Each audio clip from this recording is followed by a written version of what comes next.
Stephanie, we ready?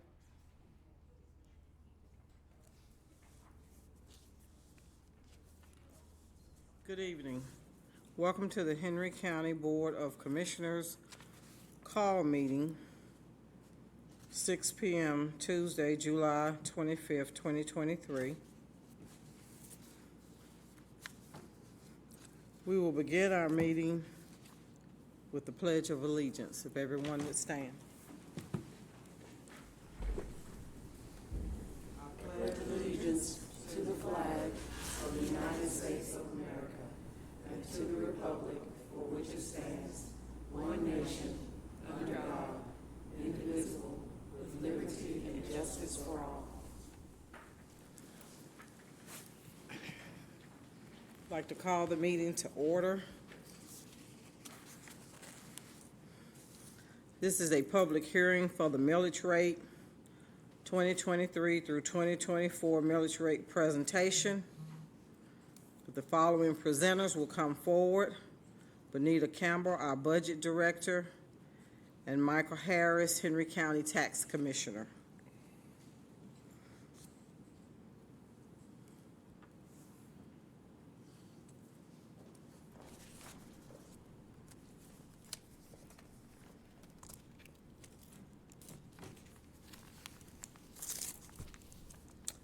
Good evening, Madam Chair, Vice Chair, Commissioners, and Henry County community. My name is Bonita Campbell. I'm the Budget Director for Henry County. Today, I will provide the board and the citizens with a brief summary of some of the FY 2024 budget highlights. Once I conclude, I will turn it over to the Tax Commissioner, Mr. Michael Harris, who will then take you through the 2023 millage rate discussion.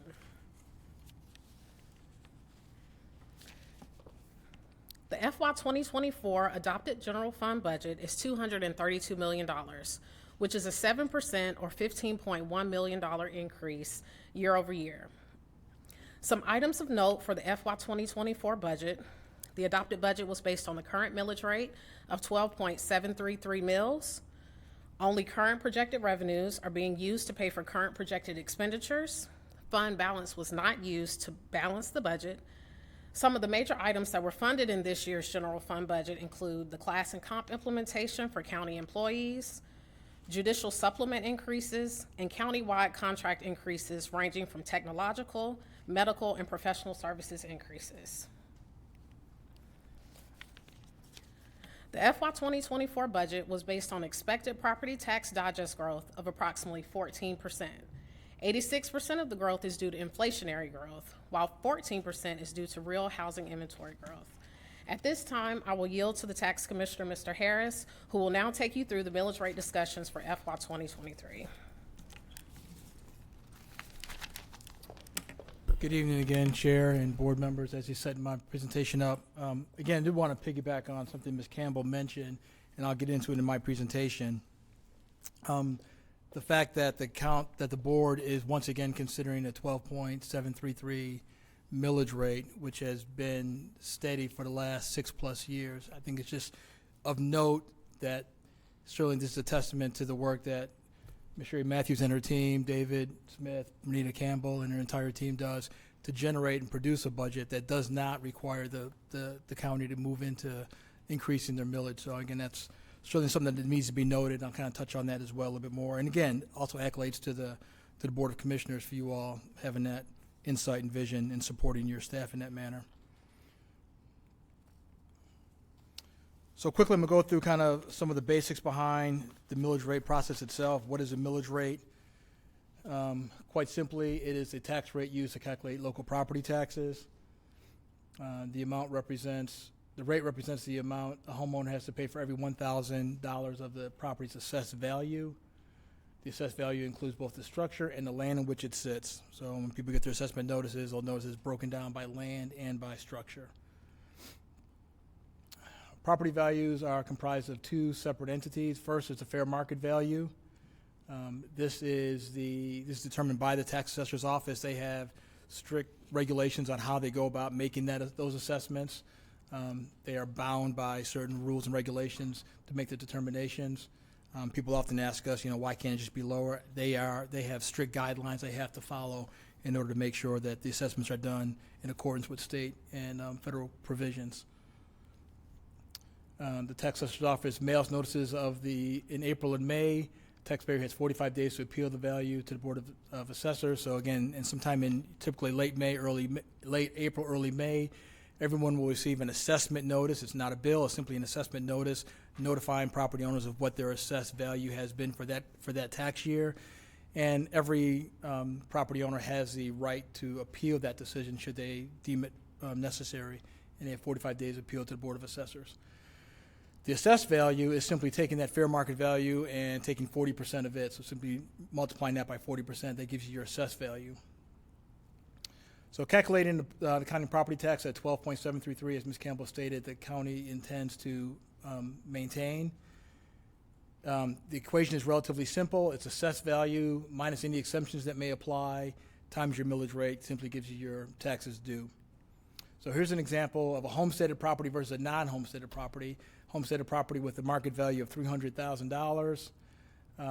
That times 40% would yield a $120,000 assessed value. So they would be assessed at that level, with the exception of, in this case, it's a homesteaded property, so standard L1 exemption would be $15,000. So $15,000 is deducted from that $120,000 assessed value. So now your taxable value is down to $105,000, and that's what you're taxed on. So that $105,000 times the millage rate of 12.733, which again for this purposes, it'd be times 0.012733. That would yield a county tax of $1,336.96 for a property that has homestead, again, as it includes that $15,000 homestead exemption based on a standard L1 exemption. For a non-homesteaded property, same market value, same fair market value of $300,000, which yields the same assessed value of $120,000. However, because doesn't have a homestead, it would not be able to utilize the $15,000 homestead exemption. So their tax formula would simply be that $120,000 taxable value times the millage rate, which would yield a county tax of $1,527.96. Difference of about $191 in your county taxes. Again, I want to continue to emphasize county versus general overall, because this does not include the millage rates for the school board or the water authority or any of the cities. All we're talking about tonight is just the county millage rates. So what happens if my property value goes up and my millage rate remains the same, which is being proposed this evening by the board? Property value increases from $300,000 to $360,000, a 20% increase. Once again, same formula, 360 times 40% to give you your assessed value of $144,000. That $144,000 times your millage rate of, again, 12.733 would yield a non-homesteaded property tax of $1,833.55. So an increase of about $305 for a property that increased by 20%. And again, it's critical to stress that this is for a non-homesteaded property, because a homesteaded property would not see an increase in county taxes due to the frozen exemption if the base value of the property is less than the current assessed value. The frozen exemption does not apply to school taxes or improvements made to the house or additional land acquired or the water authority bond. Historically, every year we get a number of questions in reference to the frozen provision. Do I have it? How does it apply? How do I apply for it? So I want to walk through some of the basics of it. It was enacted by local legislation back in 2004. As many people may recall, back in 2004, the county was seeing unprecedented growth. We were one of the top 6 fastest growing counties in the nation. And as such, our property values were going up exponentially. And the challenge they were having was a lot of our senior citizens were having challenges because of they're faced with increasingly high tax bills because the values were increasing so quickly. So local legislation, the Board of Commissioners here worked with the local legislation and delegation to adopt this legislation. It includes the residents and up to 5 contiguous acres of land. The base year is the fair market value of your home from the year prior to filing for homestead. So if someone were to apply for homestead today, your base year would be 2023 because it would apply if you applied today, it would be applicable in 2024. So it's the previous year. Exemption is automatically renewed from year to year so long as the resident continues to occupy the home as a primary residence. So I tell people all the time, they ask, do I have to come back in and reapply for frozen provision? No, when you apply for your original homestead, you're automatically put into this provision automatically kicks in. Homeowner pays the base year value of the county, for the county and water portions of the tax bill, even if the value increases beyond the base year.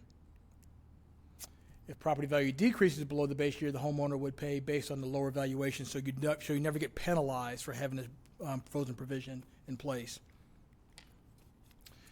Want to give a brief example of what it looks like and how it actually applies on your tax bill. So we went back and we took a 2020 tax bill, and again, just want to note that, again, the adjusted fair market values, this is what they came back as a fair market value on this property in 2020. The assessed value, again, taking 40% would be the 71,280, and then your exemption amount. This the exemption amount is the assessment minus the exemptions gives you your taxable value. In this case, $45,580. The millage rate, again, 12.04. Again, once you put the tax credit in there, it's 12.733. Everything added. Once you add in your police, fire, and recreation, all those numbers add up to 12.733. So this yielded a county tax of $438 plus these additional items. Again, in 2019, they broke these items out: unincorporated special service district, police special service district, fire special service district, and recreation special service district. And you'll see, just note those numbers, why I highlighted them. So when we go to our next bill, 2021, you'll note that the fair market value has increased, as has our exemption amount, but the taxable value has remained the same. This is what the frozen provision looks like. You're only still being, the equation you're using is just that taxable value, and that remains the same. Millage rate remains the same. Net tax amount on county tax remains the same, and same for all of these special service districts. It's the exact same numbers for this year. Now, again, with the adjusted fair market value rate, you'll see that the taxable value on your school maintenance and operations and bond, that has increased going back. It's gone from, on a school M&O, I think 67,000 to 75,000. So going to 2021 bill, again, noting that the taxable value is 45,560, the 2021 bill, that taxable value remains the same, even though the fair market value has increased. The way to offset that increase is by increasing your exemption amount. So the exemption amount increases to offset the increase in your fair market value, which keeps your taxable value at the exact same for your county taxes. And that's the point I wanted to make sure we're stressing here. So because the board is opting to keep the millage rate at the exact same, county taxes, for those who have a homestead, they should not see an increase in county taxes, nor in any of the special service districts of police, fire, or recreation. So I want to make sure we have that point clarified. So Commissioner Harris, Yes. before you go any further, can you go back to the slide that talks about what happens to my tax bill? Sure.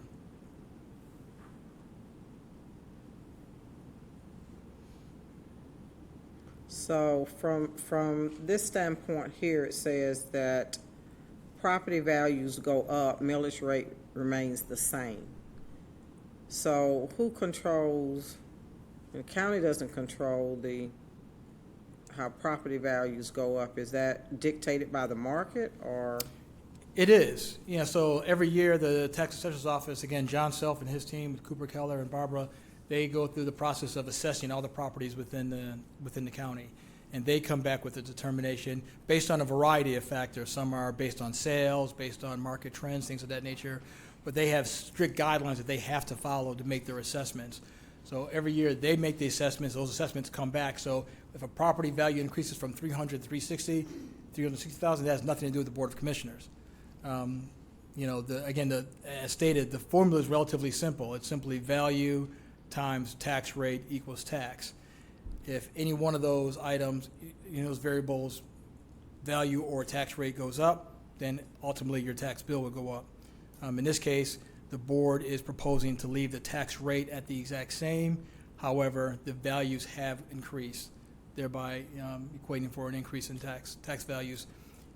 For non-homesteaded properties, I'm going to want to go back and emphasize that. If you already have your homestead, then then that frozen provision applies, and your taxable value would still remain the same because your exemption amount would simply be increased to offset that addition in the fair market value. So when you go to the next slide about the frozen exemption, so if they have not filed for their homestead exemption or don't have a homestead exemption, then they don't qualify for the frozen exemption. That's correct. Yeah, if this is your primary residence, and we incur, every year, or every couple of months, we put out homeowners' Bill of Rights, kind of a pamphlet that we put out. We mail it to all new homeowners in Henry County. We get that information from the assessor's office. So when it comes to us, we mail them out the information, stressing the point of making sure they apply for their homestead in a timely manner to make sure that they can utilize this benefit. But again, to your point, Chair, if they have not applied for the homestead, then you're right, then their county taxes would be subject to those increase in valuations in the same manner that they're currently subjected to by their school board millage rates. Okay.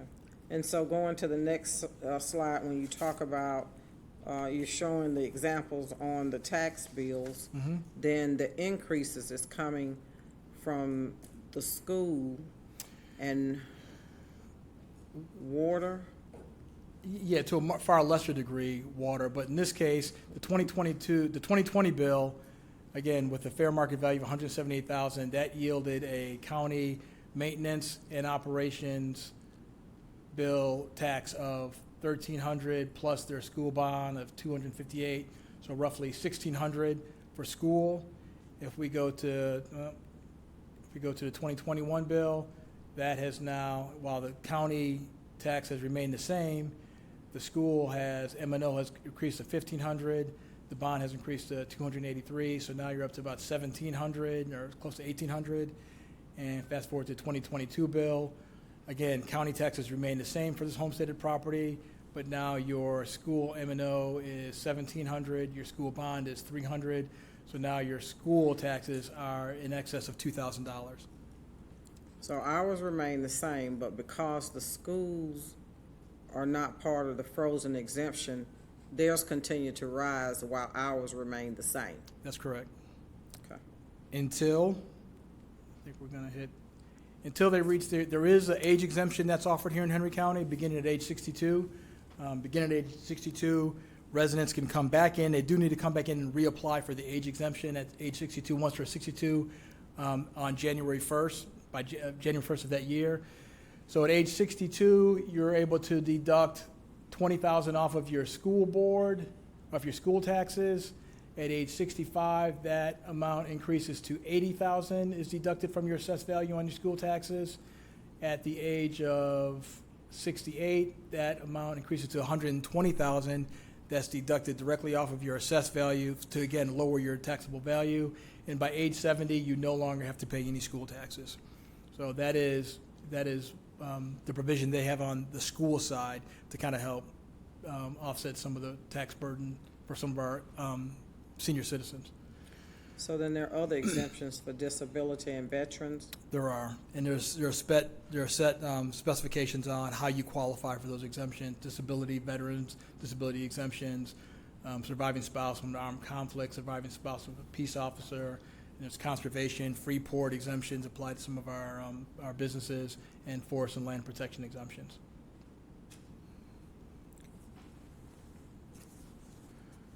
So where do our tax dollars go? Use this pie chart about every year, and because our millage rate has remained set at the 12.733 for the last 6+ years, and the school boards has remained set at 20 mills on their M&O and 3.62, the chart hasn't changed either. The school maintenance and operation equates for right at 50% of the taxes. Add to that the school bond of 3.62 mills, and so you have about 58% of all taxes paid are for going to our school taxes.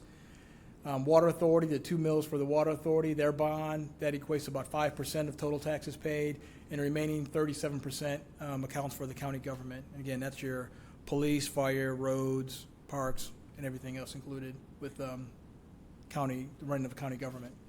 And the school board determined their mills themselves. They have, and they have been at 20 mills for, I believe, over 10 years, and they are capped by by state legislation at 20 mills. They can't go beyond 20 mills. So, and they've been fixed there. They can go below it, but they cannot go beyond that on their maintenance and operation. So just quickly, the digest process itself, it's a collaborative process working with several entities working together. It begins with the tax assessor's office. I mentioned Mr. John Self earlier. He and his team, Cooper and Barbara, they do a phenomenal job each and every single year. They have to go through the process of, again, going through the assessment of all the properties within the county, compiling that information, going through the appeal process, which they're in the process of finishing up now. And so they work in conjunction with their board of assessors to work through, and once they compile all the assessments, again, that's not just for real property, but for timberland, heavy equipment, utilities, and the like. They have to compile that all that information, and they begin preparing the digest and provide the digest numbers each and every year.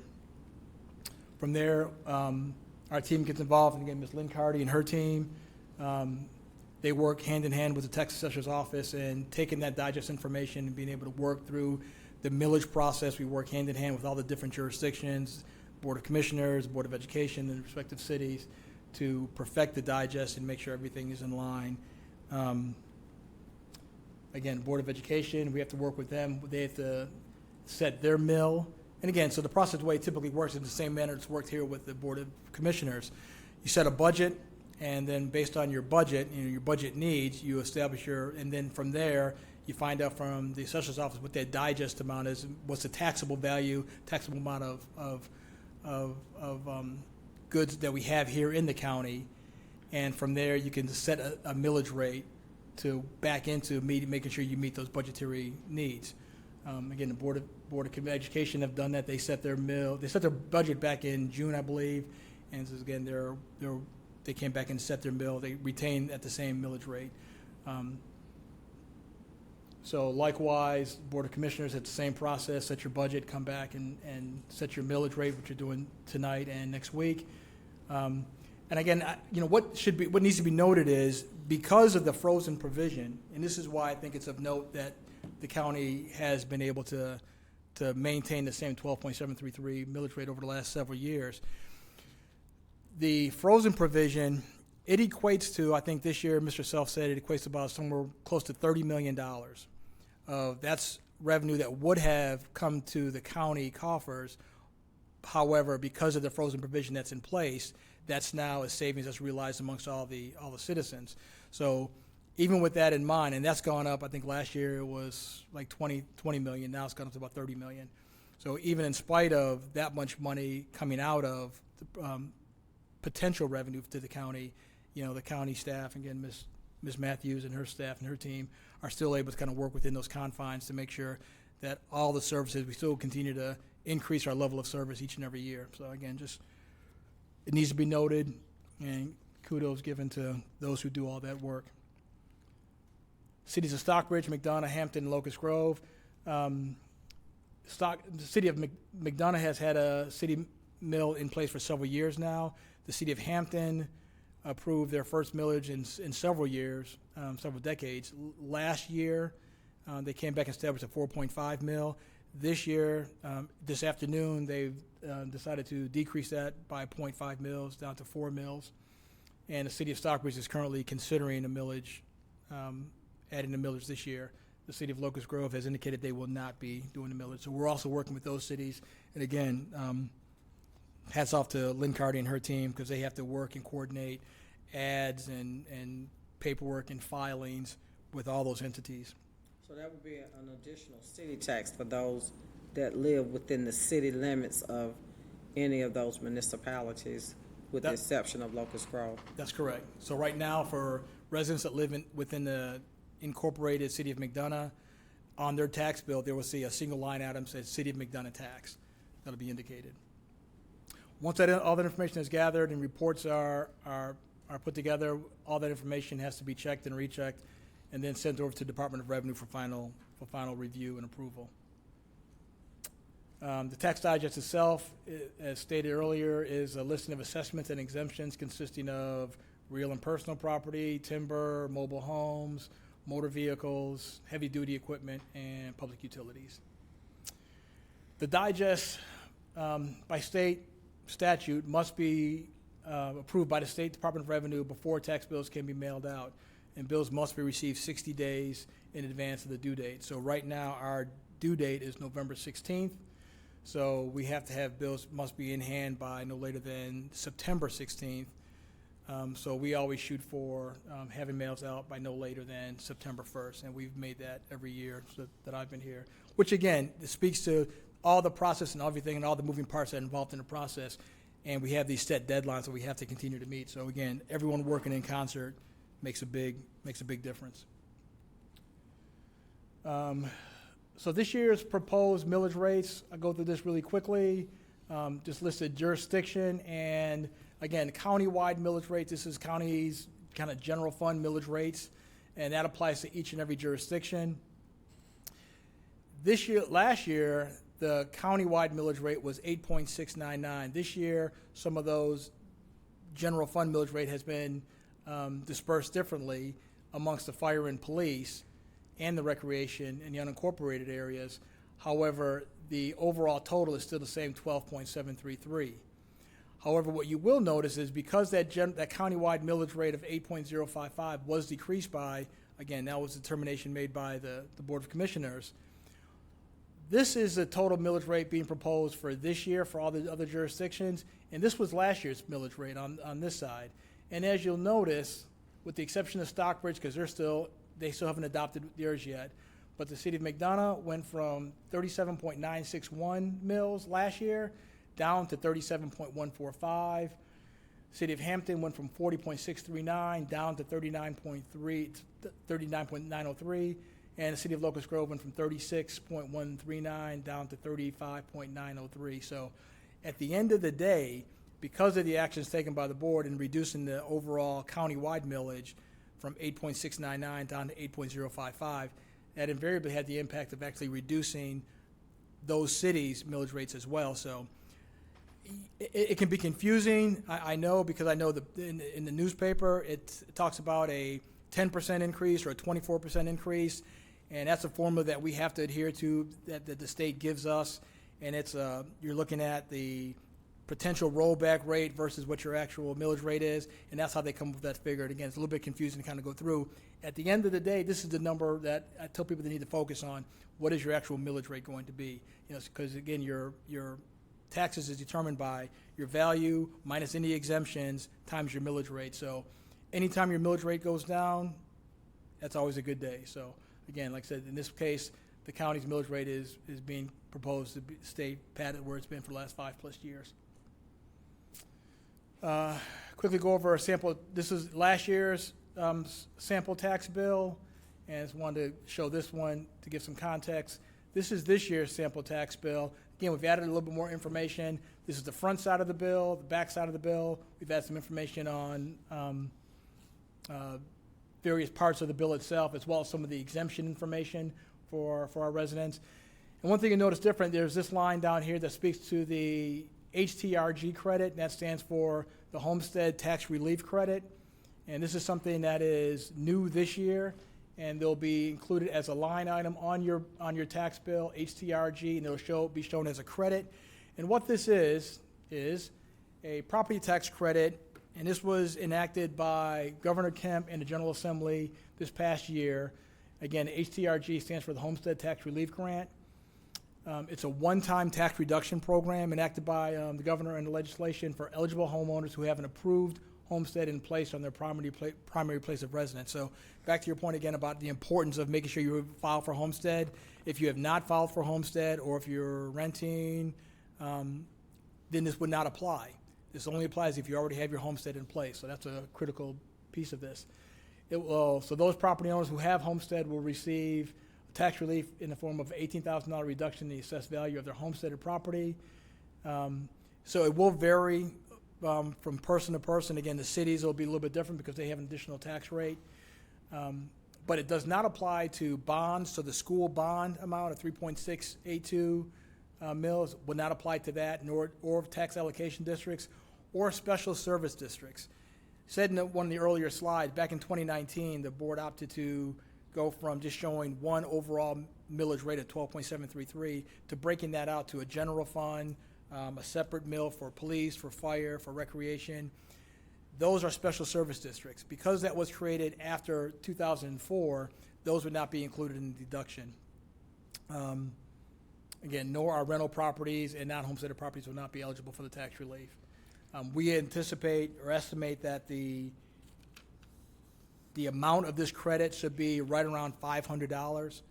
That would be the 18,000 times the 20 mills that's currently done for your school board, and the 8.055 mills that's being done for the general fund for the county tax. So again, together that equates to about $500 in the credit. So when homeowners receive their bill, those that have homestead exemption, I know earlier the assessments were sent out, and I know that you guys were probably bombarded with, concern because property values increased. So when they receive their property tax statement, then this credit will be reflected on there, which will reduce the amount that they had originally received from the assessor's office? That's correct. So on the assessment notice, because again, the state was still working through some of the details on this grant relief program, so they weren't even known to us at that time. They just knew they'd passed it, just still trying to work through some of the details at the time. That Mr. Self and his office mailed out the assessment notices. This was not in place, so the assessment notices that were mailed out would not have reflected this tax credit. For those that are eligible, it'll be reflected, and this is kind of small, we'll have this on our website as well, but there'll be a line item that states HTRG credit, and it'll be shown like in the box over here as a credit. So it'll be a negative $500 and some dollars. So again, that assessment notice they received, for those that are eligible, they should see an additional reduction of about $500. And if they live in the city and within the city limits of one of our municipalities, it will be a little bit more. A little bit more because they were in place obviously before 2004. Then I think we calculated the city of McDonough based on their 3.033 millage rate, and that would yield about an additional $80 in tax credit relief. So there is additional, in addition to the millage rates going down overall, the total millage rates, they'll also have additional extra from the tax relief grant. So that is that. Again, today represents the second of 3 hearings. We had our initial hearing this morning at 10 a.m. This is the second hearing, and third hearing is scheduled for next Tuesday at 9 a.m. with the adoption to follow thereafter at 9:15 a.m. Happy to address any questions or comments that you may have. Are there any questions from the board? I'd like for Benita to come back up and kind of talk a little bit about, now, Commissioner Harris, we had a rollback on ours due to the fact that the city of Stockbridge started their own police department. So what was that meal rollback for the county? That's correct. So last year, that police special service district, last year the city of Stockbridge, they received police services from the county, or the year before then. At some point last year, they started their own police force. And prior to that, citizens in incorporated city of Stockbridge, they were paying that 1.94 as all other, same with everyone in unincorporated areas, they were paying that 1.904 mil to equate for the coverage of the police services.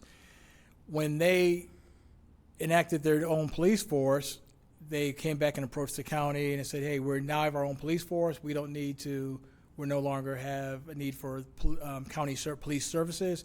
Therefore, that 1.94 mil that the citizens of city of Stockbridge are paying, we'd like for that to go away, which it has. So if you live in the city of Stockbridge, then that 1.94 mil has gone away. All right, again, right now they have not yet established a millage. We have their meeting Thursday during the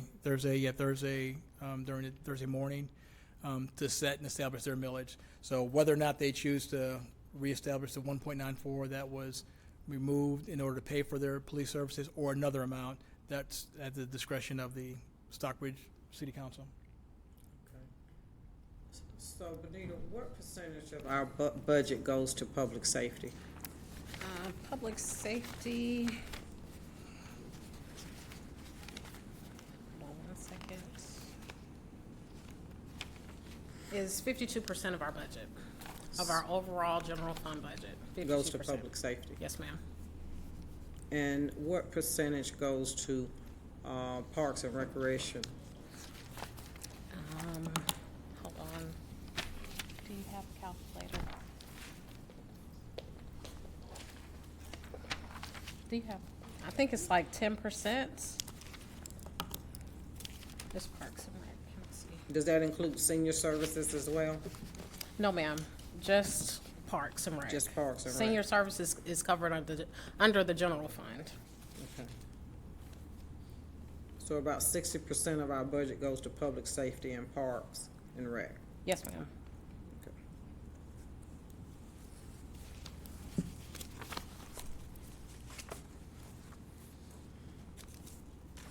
Any comments or statements? Any questions from the board? Okay, all right. Thank you all so much. If you all would just wait around for me just a little bit. This is a public hearing. Those wishing to come and speak, please state your name, and you will have 3 minutes to speak. Stephanie, do you have the timer set? So you can come forward, state your name, and you may address the board.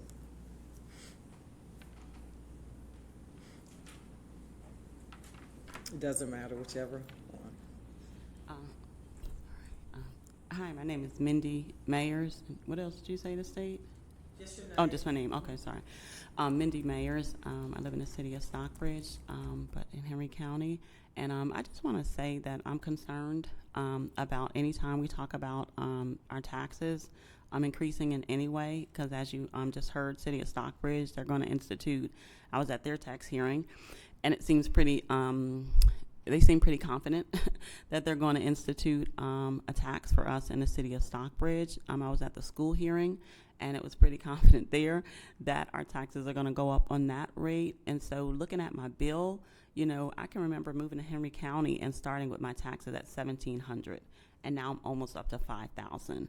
And I look at in the coming years, right, if we keep going on this trend of going up so significantly in Henry County, where it wasn't like this, probably pre-2009, but over the past couple of years, it's going up a lot. And so I just really ask you all, I don't hear anyone ever talking about deductions, or cutting anything, right? It's just, we got to go with this budget. And it seems like when you all come, it's like, okay, we already have the budget, we've established this rate, and this is what it is. And it's almost like we're just having these hearings out of just kind of, ceremonial. And I just, would really like for you all to really look at the impact that it's having on residents and how we're just being priced out of our homes, because our salaries are not going up, but these taxes keep going up every year. And it's very frustrating and very challenging for a lot of us. And that's my feedback. Thank you.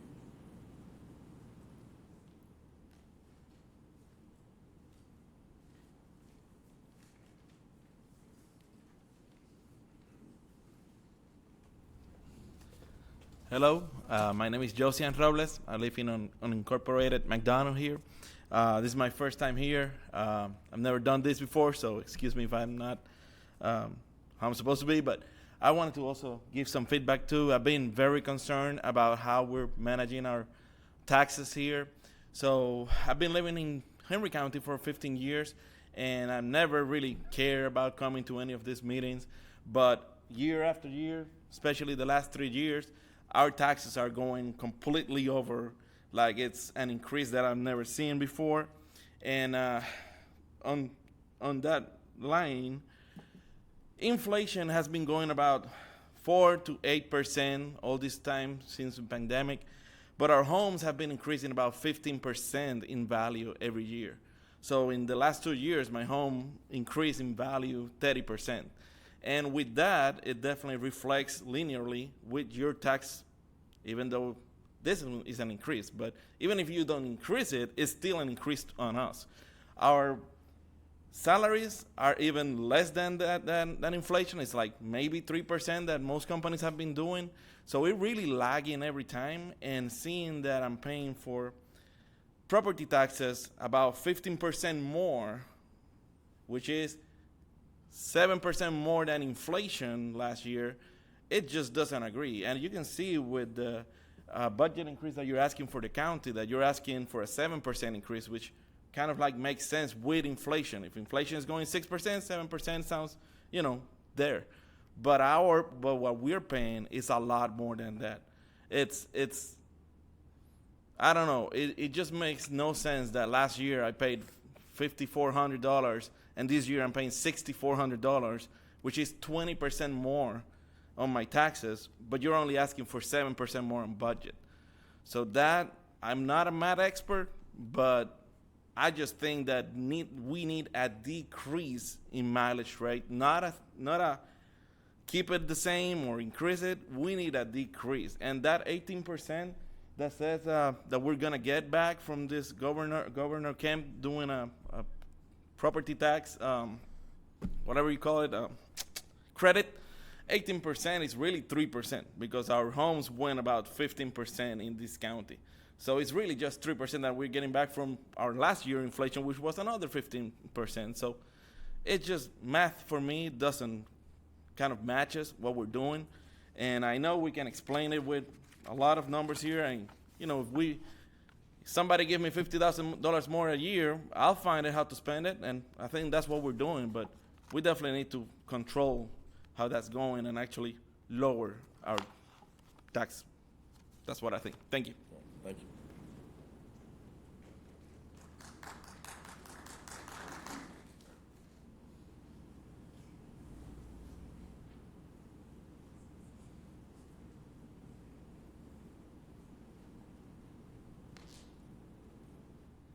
Good evening, board. My name is Brooke Winfrey. I'm a resident of District 5 in Henry County, unincorporated. Thanks for being here tonight and listening to us. I appreciate it. So basically, since I understand that we're part of the homestead exemption if we filed, and the county's not raising on their end necessarily for homestead, my main concern is basically the school taxes. If there's any way if you guys have collaboration with the school board, because that's where we see the effect mostly, what I'm assuming and saying.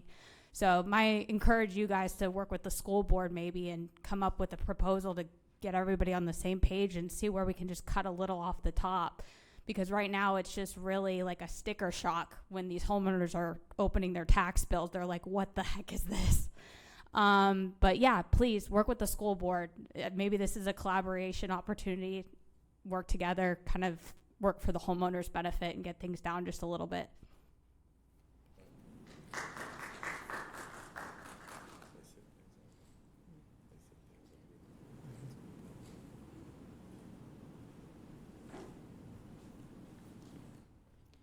My name is Robin James, and I live in Locust Grove, which is District 1.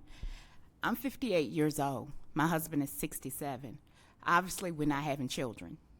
We don't have children in school. So this school tax continues to go up, which it feels like it penalizes us. It doesn't benefit us at all because we have no children in school. And I feel like that's penalizing us and kind of unfair to us. Regardless of the homestead, the taxes are still continuing to go up.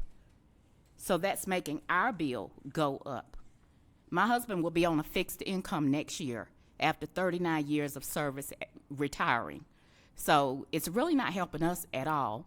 And we moved here 6 years ago, and we want to stay in Henry County. We moved from another state, so we want to stay here. but it almost makes it feel undesirable and unaffordable because the people that we own our home, we're not renters. We don't rent. We own our home and we worked hard for our home. So it's kind of unfair to us. So I wish that you guys would work more for Henry County residents. We're not renters and we want to stay within Henry County. But if you turn everything into renters and it's so unaffordable for homeowners, then I see that as a problem. That's all I got to say. Thank you.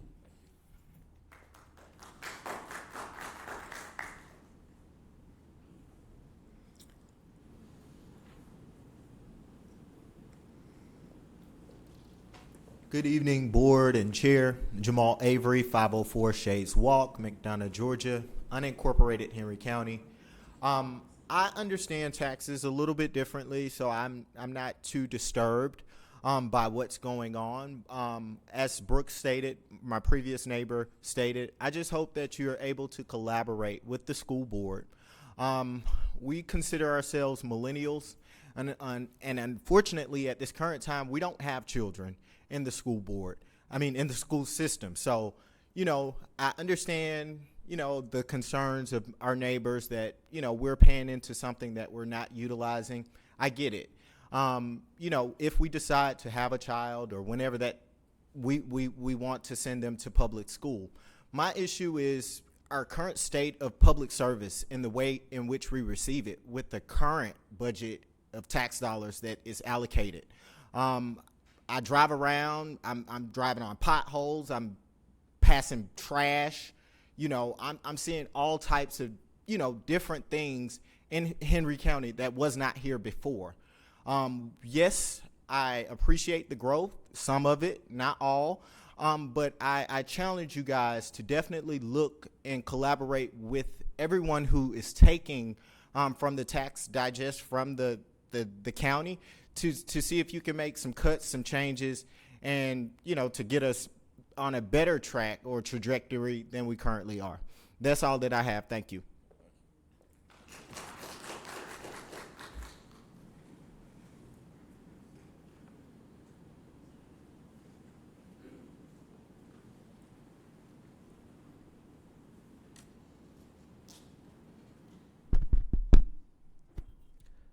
Good evening, board. Thank you for all you do for our community. My name is Joshua Eckhoff, unincorporated Henry County off of Chambers and Jonesboro Road.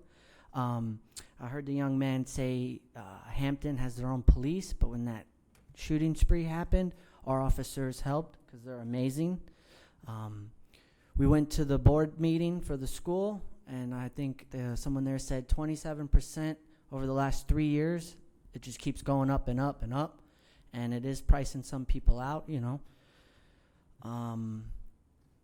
Like Jamal was saying with the roads and the weeds, we only have 25 members on the DOT that mow 3 times a year, and it's like the communication's lacking on some departments where they'll mow, but then the people don't pick up trash. Today, Officer Robinson called me. Pam at Code Enforcement is really helping out. The last 8 years she's been dealing with me. Oh, upside down. I got you. So,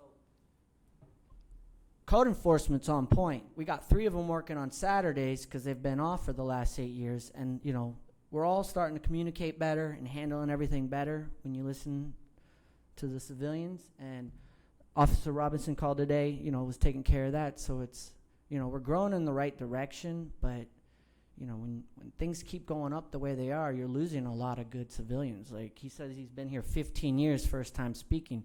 Y'all know I love coming out here and saying hi and sitting down in the meetings, emailing. Like, I don't play. I got C-Click Fix-It app.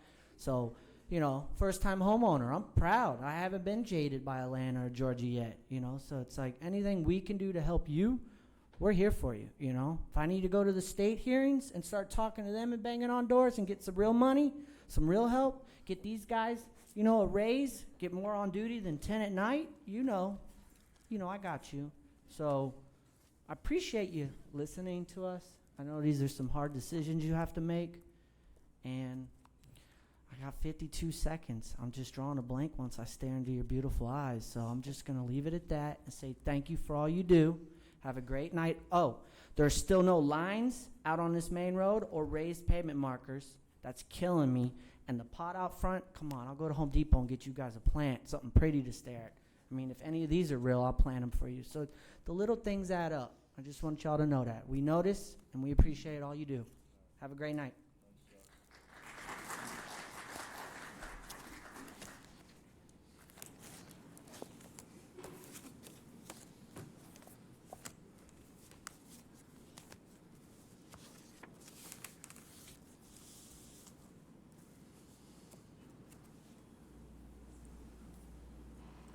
So Commissioner Harris, could you come up, because I wanted to, wanted to address the older couples concern or question. Have you all, do you all take advantage of the, I guess, the discount for the? Yeah, I think there was Mrs. James, and I'd love to speak with you after the meeting, because you're right, at age, if someone on the deed is age 67, they should already have their L3 exemption in place, but certainly after this meeting, I would like to kind of speak, just to kind of clarify that. Because that would with you. definitely Right.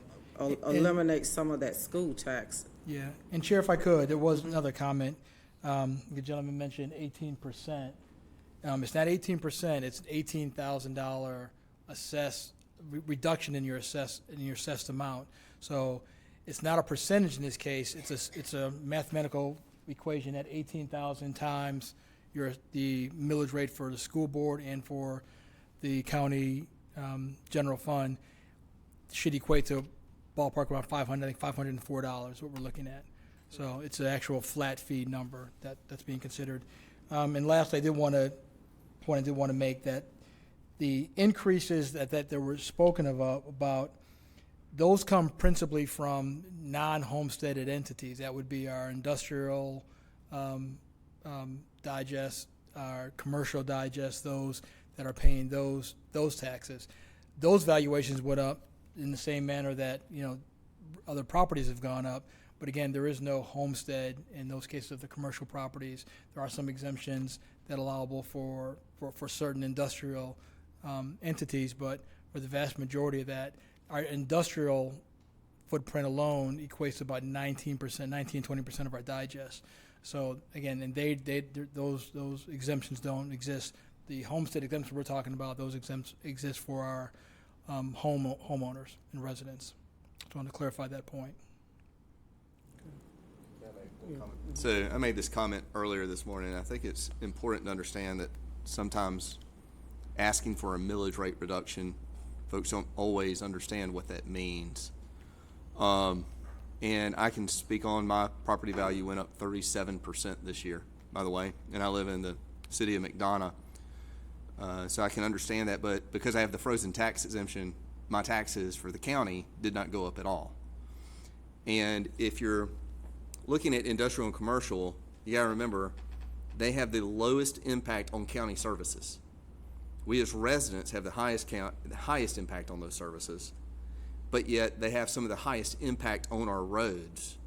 So if you have a frozen homestead exemption and you're asking for a reduction in taxes, in turn, what you are really asking for is that industrial and commercial taxes be reduced.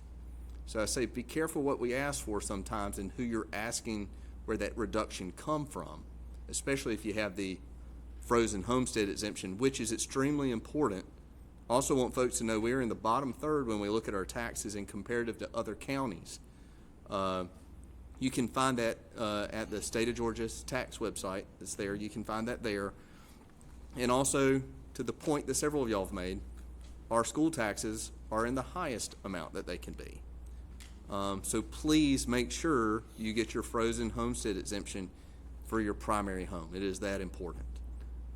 And we are one of the few counties that actually has the frozen homestead exemption and the senior exemption. My office is in Butts County. I will tell you, the residents of Butts County would love to have both of those available in their county. So thank you for your time this evening. I appreciate that. And, you know, I know that there were some comments about working with the school board is a separate entity. They have their own board, they set their own budget, and just as the county has a board, and we set our budget. And so unfortunately, you know, those school taxes are not under the frozen exemption. If it would, then it probably would make the value a little bit lower as far as the taxes, correct? That's correct. Yeah. Coming forward, if you haven't closed the session, Councilwoman Thomas, were you coming forward? I think she was standing up before Commissioner Harris got up. If you want to allow her to speak, that's up to the board. That's fine, if she want to come up and speak.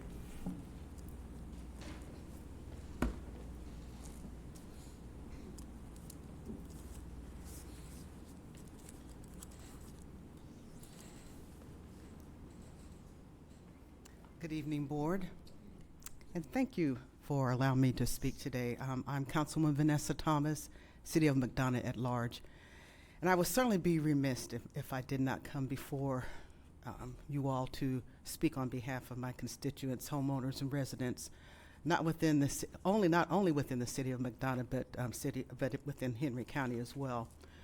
We've heard from a number of homeowners this evening regarding the taxes. And we've also heard that there are three different portions. We have our city tax, county taxes, as well as the school board taxes.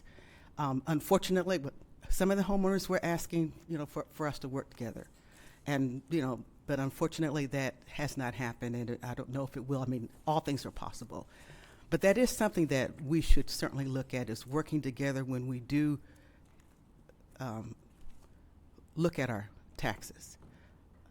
Because oftentimes, you know, we're getting increase from three different areas. And if you all own property, you certainly understand what I'm talking about.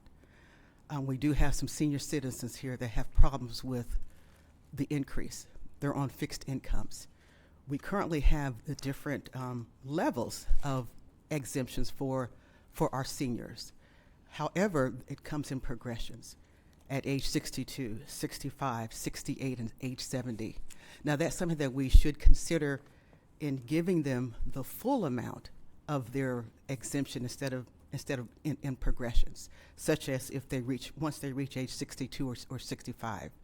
Now Clayton County, they give full exemptions at 65 for their senior residents, and that's something that we can consider. I've already mentioned it to the board, the Board of Education, but that's something that we all can talk about and discuss how we can make it more easier for all of our citizens, and especially our senior citizens who are on fixed incomes. So that is something that I would like for all of us, from city, from county, from the Board of Education, to consider working together when we all look at increasing our taxes, because it is as if we're having tax increase in three different areas instead of just one set of tax increases. Thank you so much for your time. Have a good evening.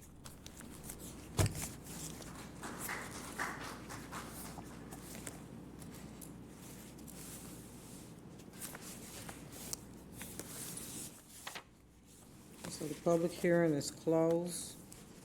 The next meeting will be August 1st. Our regular scheduled board meeting. And at this particular time, meeting is adjourned.